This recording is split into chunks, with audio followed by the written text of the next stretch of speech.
Hi, I'm Dr. Dan Benishek, and I appreciate you joining me for another of Dr. Dan's Prescriptions.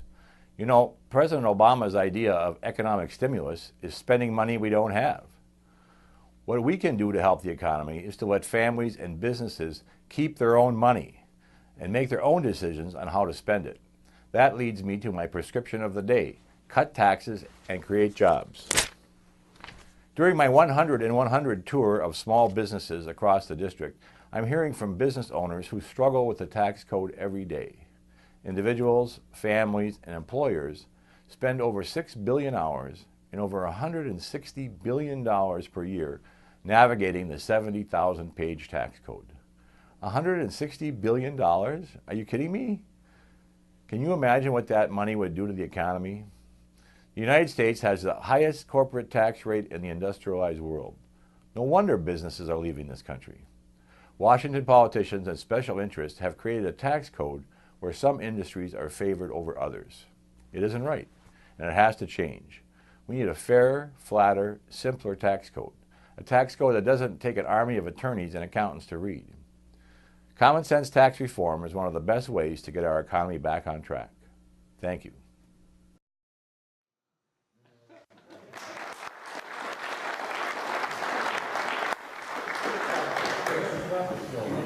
At this time, I'd like to welcome Dr. Dan Benishek, our honorable U.S. Congressman that serves the 1st Congressional District with great pride and honor.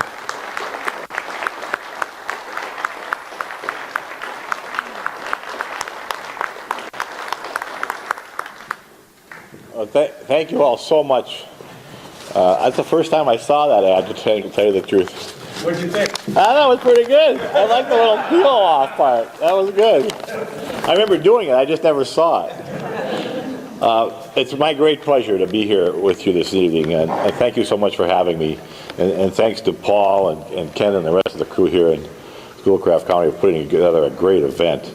A great venue. I think it's great being here in a parochial school, so that's just wonderful. And I want to thank you all, too, for coming out today. I really appreciate the fact that you're here. I just want to start out by telling, I think many of you know my story. I grew up just down the road in Iron River there. And my dad was killed in the mine when I was 5, and I was able to grow up raised by my mother and my grandmother, working in our family business. In grade school and high school, I worked at the hotel, making beds, mopping the floors, cleaning the spittoons. And, they paid me $10 a week. But they wouldn't let me spend the money. I had to put the money in the bank and save it for college. And, by the time I graduated from high school, I had like $2,000 saved up, which back in 1970, you could buy a brand new car. So with that money and with borrowing and scholarships, I was able to get through the University of Michigan. And then, frankly, I went to medical school so I could get a job in the UP. And that's where I belong. And, it wasn't easy, but it was worth it. It was the American dream. I became a doctor. I worked in Iron Mountain for about 30 years, taking care of patients, raising my family. And frankly, I didn't really have much time for politics. I was busy doing my own thing. And I never dreamed I'd be involved in politics, let alone run for Congress. But 2 years ago, I did. Because I was just disgusted with what was going on in Washington. Like many of you. They're spending our children's future, shouldering them with trillions of dollars in debt, mortgaging their futures. The American dream is being threatened for our children. I ran really for no other reason than to see our children and grandchildren have the same opportunities that we had growing up. And frankly, I don't really plan to be there all that long. I want to do my job, get the job done, come back here and live here in northern Michigan. Maybe do a little more practicing, certainly do more fishing. And that's the way it should be. Make sure you cut the hole. You know, I'm not a politician. You know, I'm not somebody that made a career being in Washington or Lansing. And I don't have a lot of polished answers or, you know, catchy sound bites. You know, that's somebody else. You know, I'm a doctor. I've been taking care of patients for over 30 years. And living here in northern Michigan, taking care of patients, living here. Those are the experiences and values that I try to bring with me to Washington. And they help guide me going forward. Frankly, what I've seen in Washington has been just appalling.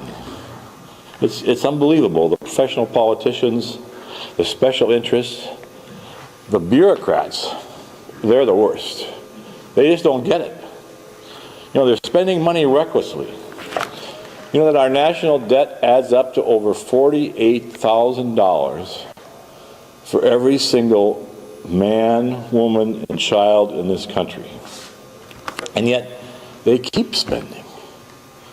Recent studies show that, you know, the duplication and waste in the Washington bureaucracies alone costs over $200 billion a year. You know, I'm trying to end that. You know, that's one of the main reasons I ran for Congress. I'm supporting a balanced budget amendment to our Constitution because Washington can't be trusted to police themselves. And some of the politicians out there say that can't be done. Well, I'm glad that I'm not a politician. Because like you, I know it must be done. Amen. Yes.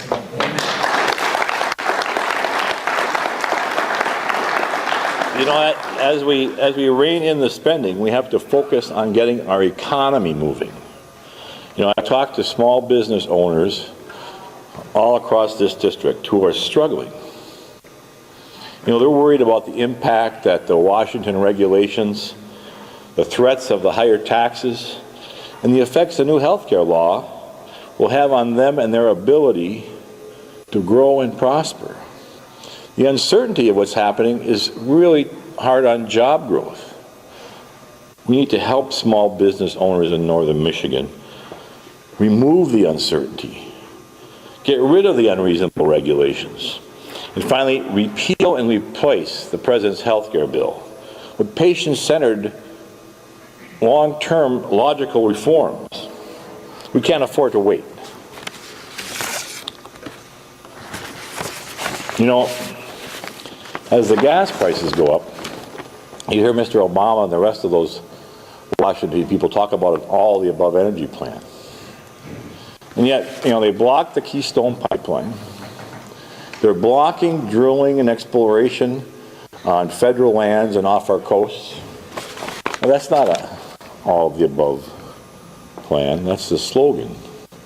You know, the slogans aren't going to bring down gas prices. What we need is a real all-of-the-above plan that includes using our natural resources here at home. We've got gas, coal, and oil right here in this country to decrease our dependence on foreign oil, bring down prices, and let's get this country moving in a real logical fashion. You know, let me say this. One of the good things about being in Congress is the fact that I've been able to serve our veterans on the Veteran Affairs Committee. You know, I've been working at the VA in Iron Mountain for about 20 years, taking care of veterans. It's one of my favorite parts of the job, and I was happy to be able to get on the Veteran Affairs Committee and continue to help our veterans in this job as well. You know, I've been to Afghanistan. I've been to Walter Reed Hospital. I've taken care of those veterans at the VA hospital in Iron Mountain. And I know the challenges that our veterans face when they come home. It's been a real pleasure to me to be able to lead the fight for our veterans and help them achieve the cost of living increases, job training, employment opportunity benefits, and working to get timely access to those benefits, because that VA bureaucracy can be really, really frustrating. Our veterans deserve all we can do for their service and sacrifice. Amen. For our country.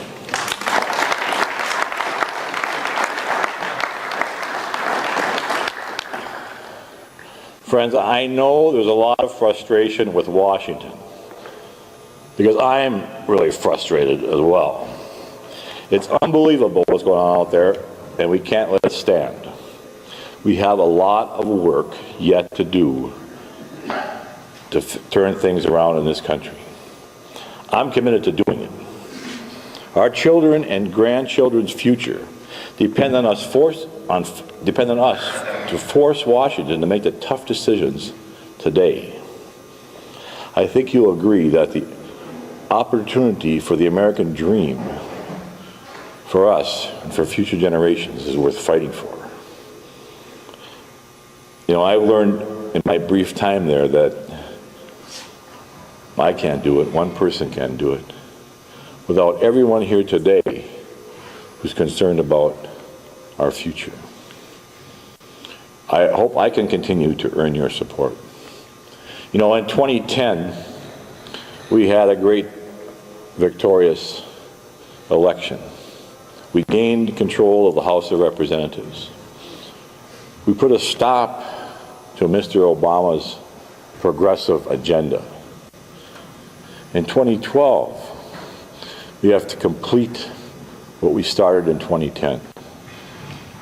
You heard Mr. Shostak say how important this is, and how wonderful our state is turning around with a governor and a Senate and a House that acting in a logical fashion.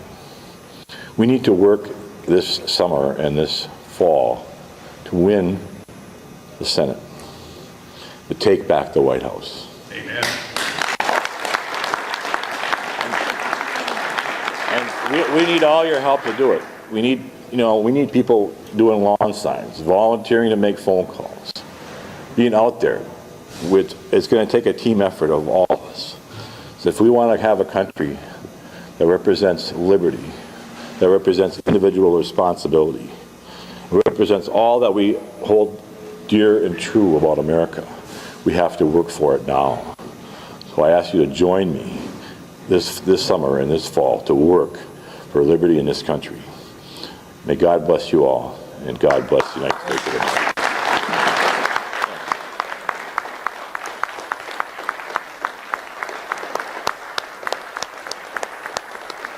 Thank you, Congressman Benishek.